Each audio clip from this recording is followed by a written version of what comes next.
estudo do núcleo interfásico. Reginaldo, esse é o estudo do núcleo de uma célula? De qual célula? Primeiro, tem que ser uma célula eucarionte, porque tem que ter carioteca, nucleolo e o material genético que está espalhado. Ó.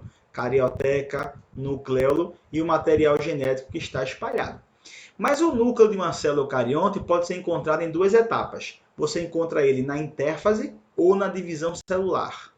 Para você conseguir ver essas estruturas que nós vamos estudar, tem que ser o núcleo em intérfase. Então, é o núcleo interfásico. Beleza? O núcleo interfásico é o núcleo que a célula está se preparando para a divisão. Então, na etapa da intérfase, ocorre 3 fases. Período G1, onde a célula cresce e aumenta o volume, tá? Aumenta o volume produzindo as proteínas. O período S, no qual a célula duplica o material genético. E o período G2, onde ela volta a produzir mais proteínas, aumentando o volume e a partir daqui entra em divisão celular, beleza? Mas o objetivo inicial da gente é entender quais são as funções e as partes de cada regiãozinha dessa do núcleo da célula, lembrando que só quem tem núcleo é célula eucarionte. Então, de fora para dentro, você encontra aqui primeiro o envelope nuclear. Estão vendo aqui?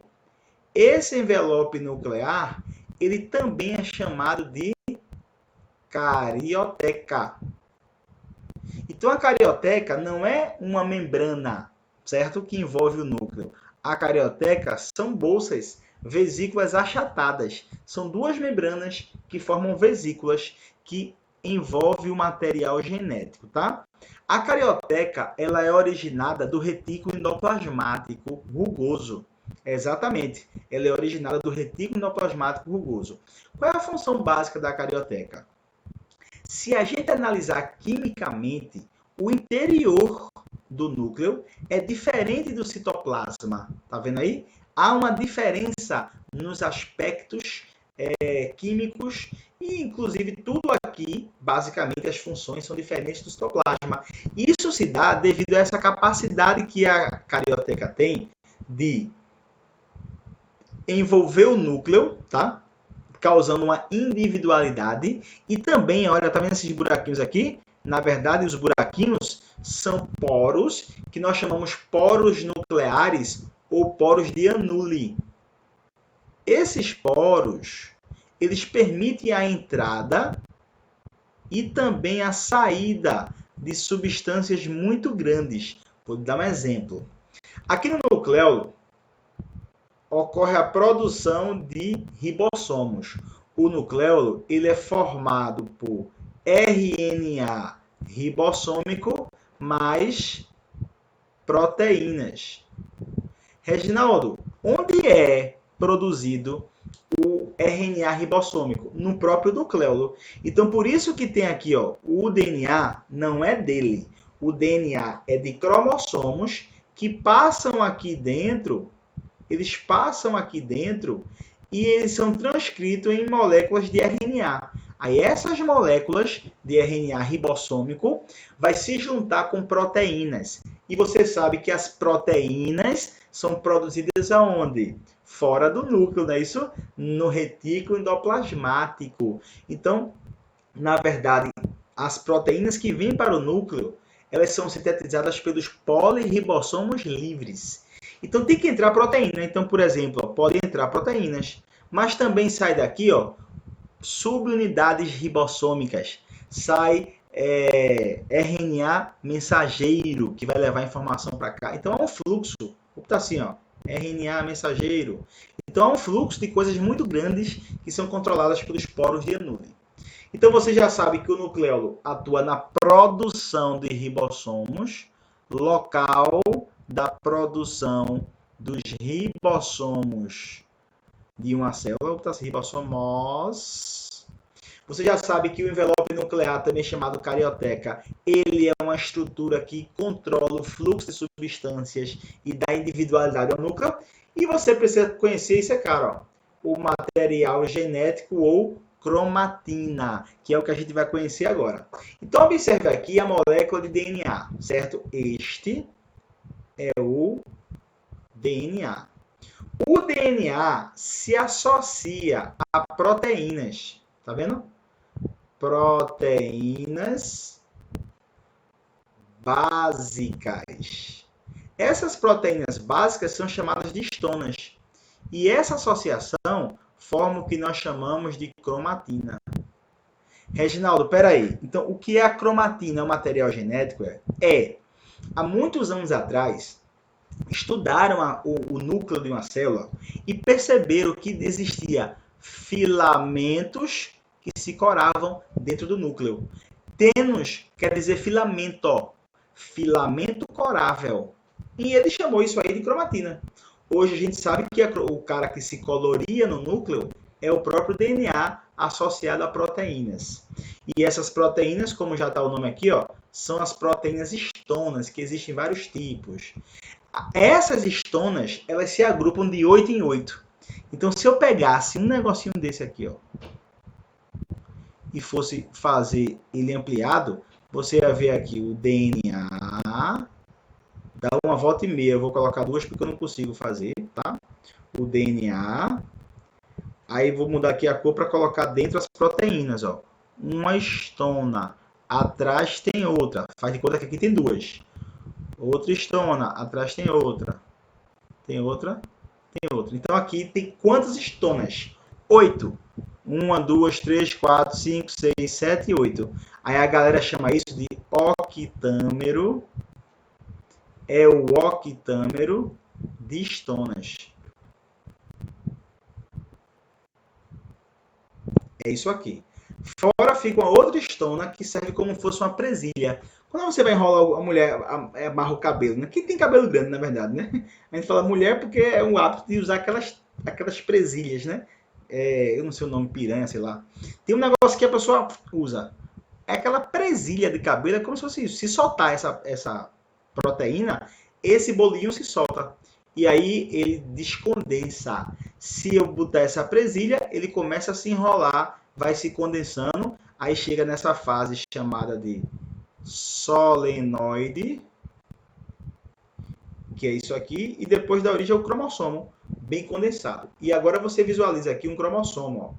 Ó. O cromossomo tem uma área mais densa, que é chamada de centrômero, é o que eu estou destacando aqui. Os braços, tá vendo? Braços menores e maiores, nesse caso, e aqui tem um centrômerozinho do cromossomo. Aqui é mostrando o núcleo para você, e onde você vai encontrar regiões mais densas, está vendo? Mais escura e região mais clara. São os tipos de cromatina que a gente está falando. Reginaldo, eu já vi que essa associação de... Deixa eu mudar a cor aqui, tá? Essa associação de DNA mais as histonas, isso tem um nome, não é? Tem sim. Isso é o que a galera chama de nucleossomo. Então, o que é o nucleossomo? É a primeira unidade de condensação do material genético. Certamente você já ouviu falar que durante a prófase, a carioteca desaparece, o núcleo desaparece e inicia a condensação. Cadê aqui, ó? Inicia a condensação do material genético. Essa condensação é ele se enrolando, enrolando, enrolando, ficar grossão até se transformar no cromossomo. E qual é o primeiro estágio da condensação? Olha ele aqui, ó, nucleossomo. Aí do nucleossomo vira solenoide, o solenoide você tem aí um cromossomo mais condensado. Porém, se você está percebendo, existem áreas do DNA que é mais compacta e existem áreas que é mais fininha, mais delgada. E isso vai trazer alguma consequência? Sim. Na verdade, se você está olhando nessa figura, ó, a cromatina densa, escura, próxima ao envelope nuclear, liga-se a uma lâmina nuclear, que no caso é uma proteína que está embaixo da membrana.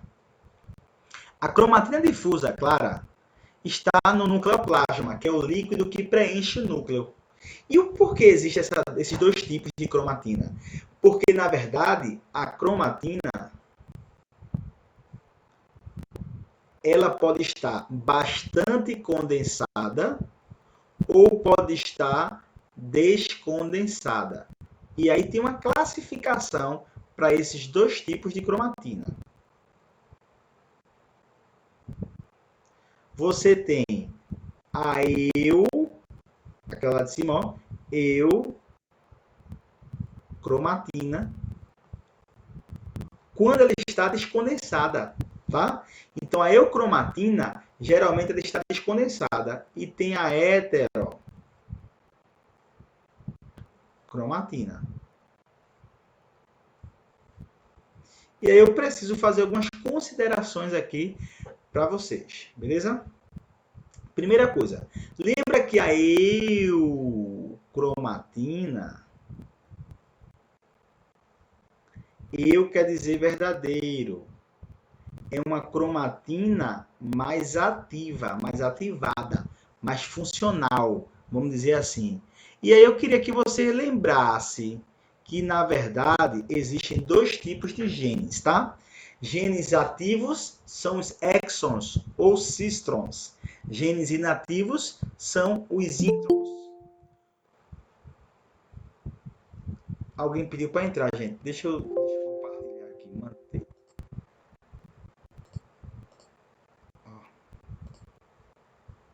Tem 5 mensagens. Deixa eu ver logo as mensagens, né? Tô gravando. Pegou, graças a Deus. Beleza. Aê! Vocês são uma figura. Valeu, Tainá. Valeu, Amanda, pela interatividade. Pronto, então continuando aqui, ó. As anotações permaneceram, que eu agora estou espertinho. Você tem... Deixa eu botar a canetinha de novo. Então, você tem aí os genes inativos. Quem são? Os exons, ou desculpa, os introns. Só que essa daqui é mais ativa. Ela é mais ativa. Por que ela é ativa? Porque ela é rica em exons. Exons são genes ativos, tá? Esses são ativos. Lembrando que os exons também chamam assim, ó, cistrons. É a mesma coisa, são genes ativos. Já a heterocromatina, ela é menos ativa. Ela tem uma baixa atividade. Quando eu falo atividade, lembre atividade gênica, que a gente está falando de genes, de material genético. Esse cara, ela é rica em introns. Lembra? Introns são inativos, tá? Os introns são inativos. Mas você que é um bom aluno, boa aluna, vai fazer um vestibular que tem uma abordagem mais complexa, tem que saber que existem dois tipos de cromatina, de heterocromatina. Uma chamada assim, ó, constitutiva. Olha o nome, ó, constitutiva. Lembra de constante. Constitutiva constante. Sempre, toda hora da vida de uma célula, ela está condensada. Ela não descondensa. Sempre. Quais são as partes que estão sempre condensadas? Essa que eu destaquei para você, ó, que é chamado de centrômero. Vou mostrar daqui a pouquinho para você. E as extremidades do cromossomo, que é uma área que nós chamamos de telômeros. Os telômeros são muito importantes para a nossa vida e para a nossa prova também, viu? Então, esses são constitutivos. E existe uma heterocromatina chamada assim, ó, facultativa. A facultativa eu vou mostrar rapidão, vou explicar para vocês, que é o que a gente chama assim, ó, corpúsculo de Barr ou cromatina sexual. Reginaldo, o que danado é corpúsculo de Barr ou cromatina sexual? Vou tirar uma foto que eu vou botar no Stories.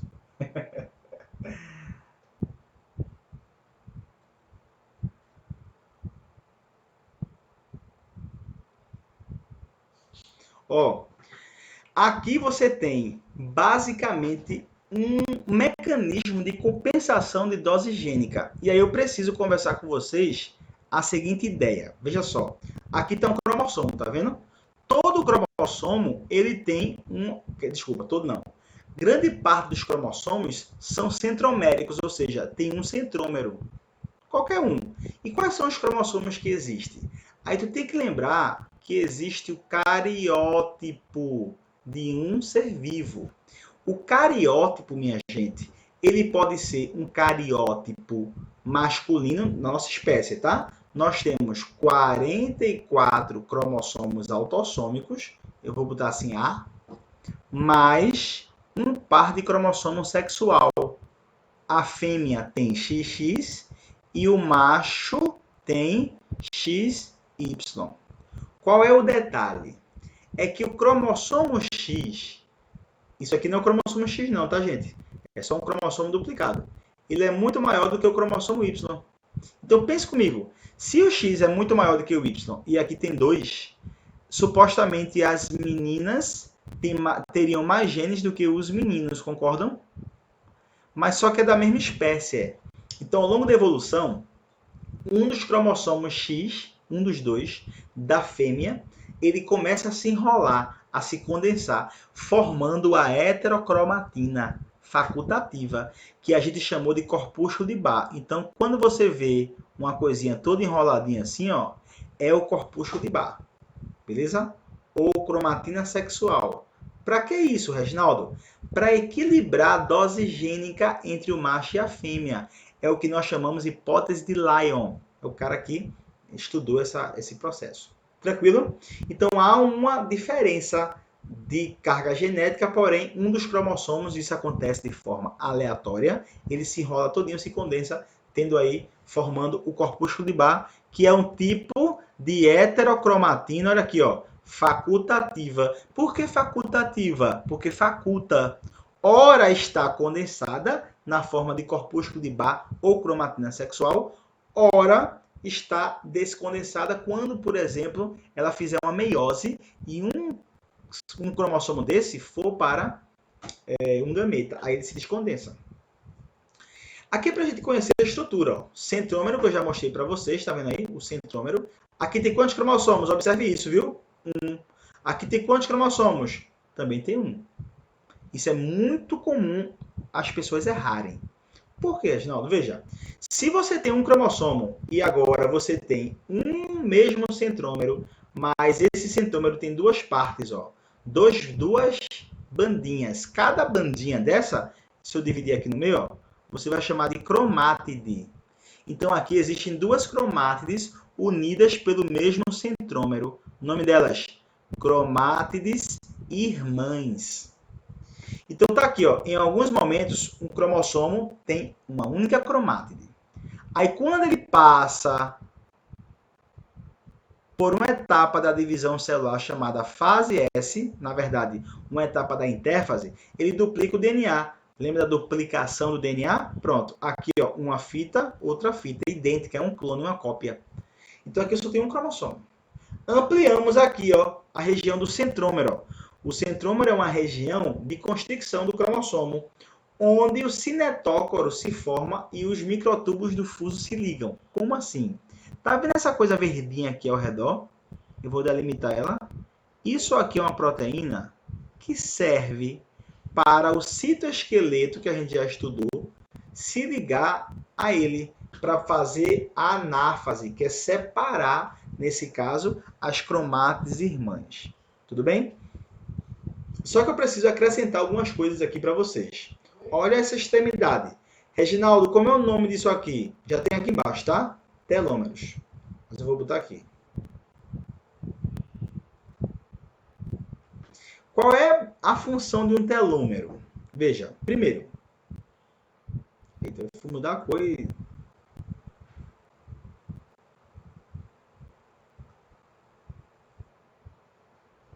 Veja, primeiro, a gente tem que entender o seguinte. Muito ruim escrever aqui no Word. A gente tem que entender o seguinte. Primeira coisa de tudo. Telômero é um hexanucleotídeo, ou seja, 6 nucleotídeos que fica se repetindo toda hora. Ele é formado por uma sequência, que eu vou dizer qual é, mas na prova não vai te perguntar qual é. É assim, ó.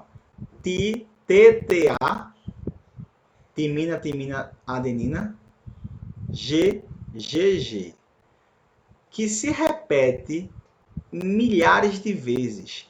Reginaldo, você não acha demais estar dizendo qual é a sequência do telômero? Veja, talvez sim, mas a prova da UPE é uma prova, assim, às vezes erra na formatação da questão, mas aborda algumas coisas específicas. E tem uma história muitíssimo interessante, que eu julgo ser muito importante, que é o aspecto evolutivo do reino animal. Na verdade, dos seres vivos. Aquela ideia de que antes existia um ancestral comum. Lembra que a gente falou no início, antes do reino animal? Aliás, se eu vou estudar ainda, desculpa, o reino animal no segundo ano. Vi aí, misturei agora as bolas. Eita, o que esse cara tá fazendo aqui? Ó,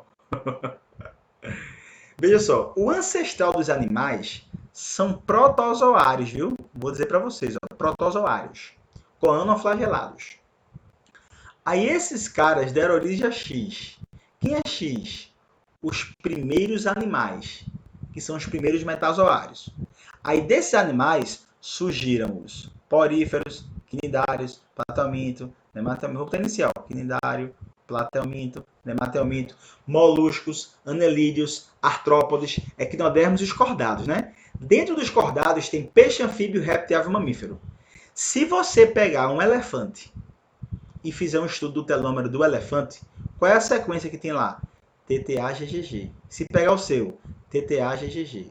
Se pegar a sequência de um peixe, como é que vai ter lá? TTA-GGG. Se pegar de uma estrela do mar, TTA-GGG. Se pegar de um camarão, TTA-GGG.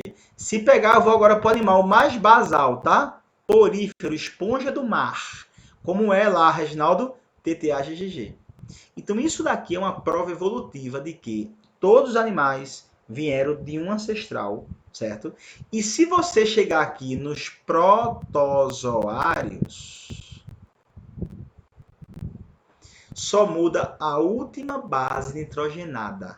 Agora eu não vou lembrar que eu li isso faz uns 4 anos, ou mais, sei lá. Mas assim, se eu não me engano, é A aqui. Mas eu não vou arriscar. Então tá aqui, ó. De todos os animais é TTA-GGG. Para um protozoário só muda uma base, tá? Para o vegetal muda as duas últimas. Então perceba que isso daqui é uma prova da evolução.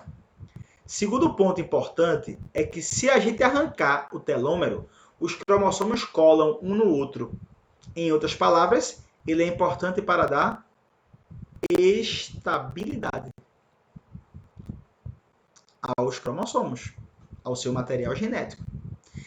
Uma outra coisa que você necessariamente tem que saber, e talvez seja mais importante, é que esse cara, ele atua na proteção dos seus genes. Como é que acontece isso? Sempre que ocorre a duplicação do DNA, um pedacinho desse telômero ele é cortado, ele é arrancado. Então, outra divisão ela é arrancada. Ou seja, quando você vai ficando velho, o que acontece? Os telômeros já foram destruídos e agora você começa a degradar genes. Então, os telômeros estão relacionados com o envelhecimento. Existem duas teorias do envelhecimento. Teoria dos radicais livres, que são substâncias que têm valência carga elétrica e começam a atacar, no caso, reagir com o DNA, com enzimas e a própria membrana plasmática, provocando o envelhecimento. E a teoria dos telômeros, que é o encurtamento desse cara. Então, eu vou botar aqui, ó. Encurtamento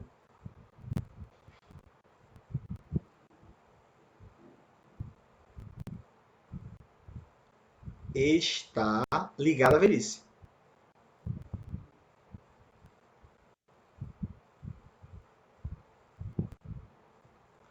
E aí você lembra lá, se você quiser ler depois, sobre a clonagem da ovelha Dolly. Quando clonaram a primeiro animalzinho, em 2007, se eu não me engano, foi 2007. Quando clonou ela tinha um telômero já pequenininho. E aí o que aconteceu? Se o telômero dela já era pequenininho, ela teve envelhecimento muito rápido, teve envelhecimento precoce. Foi quando foram estudar os telômeros e descobriram que isso aqui é, na verdade, produzido só durante o desenvolvimento embrionário. E depois que a gente nasce, a gente não consegue mais repor o telômero. E esse telômero ele é produzido a partir de uma enzima que, no caso, só o embrião produz, chamada telomerase. Reginaldo, só o embrião da nossa espécie, né? É. Por que nossa espécie? Porque a lagosta produz, por exemplo. Eu garanto a você, eu estou adiantando já, porque é assim, para a gente ganhar tempo, inclusive. Mas eu garanto a você que se eu perguntasse de um animal aí, que é imortal, você ia dizer, sabe o quê? Água-viva. Mas a água-viva não é imortal no aspecto genético. A água-viva tem a capacidade de pegar aquela célula velha, jogar fora e produzir uma nova. Talvez, se você quiser considerar imortal, massa. Mas a lagosta, ela é o único animal que se conhece hoje que consegue sintetizar o telômero. O telômero dela diminui e ela produz um novo pedaço. E aí você deve estar com a cabeça borbulhando aí, né? Meu irmão, a fonte da juventude. Exatamente. Foi o que todos os cientistas pensaram quando descobriram esse efeito. Mas vem aí o problema. Qualquer célula nossa que volte a produzir esta enzima após o seu nascimento, você vai ter um câncer. E aí, o que aconteceu? Todo mundo foi estudar as células do câncer, as células neoplásicas. E talvez você já ouviu falar que as células neoplásicas são células imortais. Por que são células imortais? Porque elas voltaram a produzir telomerase, o telômero dela nunca se encurta. Ela só morre se você matar ela, deixar de nutrir, fazer quimioterapia lá para destruir essas células. Mas elas vivem para sempre, porque o telômero dela não se encurta. Existe uma classificação sobre os telômeros, tá? Desculpa, sobre os telômeros não. Sobre a posição desse cara, ó. Quem é esse? Esse é o centrômero.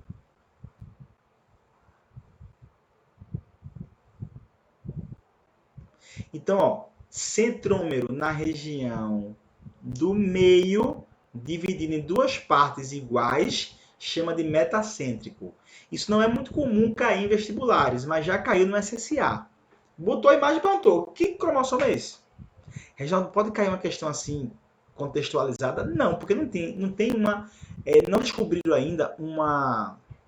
Como eu posso dizer? Uma funcionalidade de ter diferentes posições. Ainda não, só morfologia. Então, se tiver um pouquinho deslocado do centro, ó, um pequenininho, um maiorzão, submetacêntrico. Quase na extremidade, mas ainda tem 4 bracinhos, ó. Acrocêntrico, e quando tá na pontinha, só tem um telômerozinho aqui e tal, aí é chamado de telocêntrico. Beleza? Eu vou deixar basicamente a gente no mesmo assunto, tá? Para as turmas de 6 tábuas ficarem iguais, eu não vou começar a divisão celular hoje. No caso, falar sobre o ciclo de divisão. Mas deixa eu só mostrar para vocês aqui, ó. Lembra que eu falei que o nosso cariótipo são 44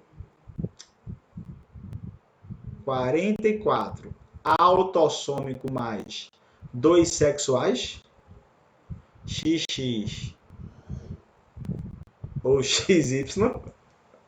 Então, igual aqui, ó. 1, 2, 3, tá vendo? 4, 5, 6. Mas perceba que tá aos pares, ó. 1, 2, 3, 4, ó. Até o 22, tá vendo? 22 pares. Nós temos 44 cromossomos autossômicos. Aí, quando você for estudar genética, lá no terceiro ano, você vai ver assim, ó. Essa característica é uma característica autossômica. Isso quer dizer o que pra gente? Que a característica está aqui, no cromossomo autossômico.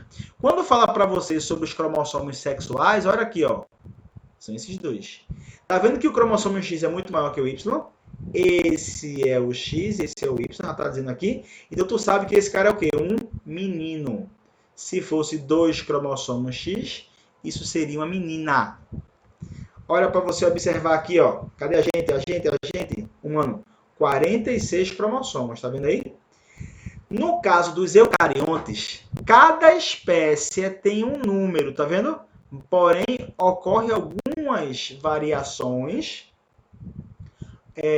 que você pode encontrar o mesmo número de cromossomo, porém a carga genética é diferente. Eu trouxe um exemplo aqui, ó, tá vendo? Uma ave e um mamíferozinho, o mesmo número de cromossomos. Porém, isso é muito difícil, é raríssimo. Então é considerado que na espécie eucarionte, nos bichos eucariontes, cada espécie tem um número característico de cromossomos.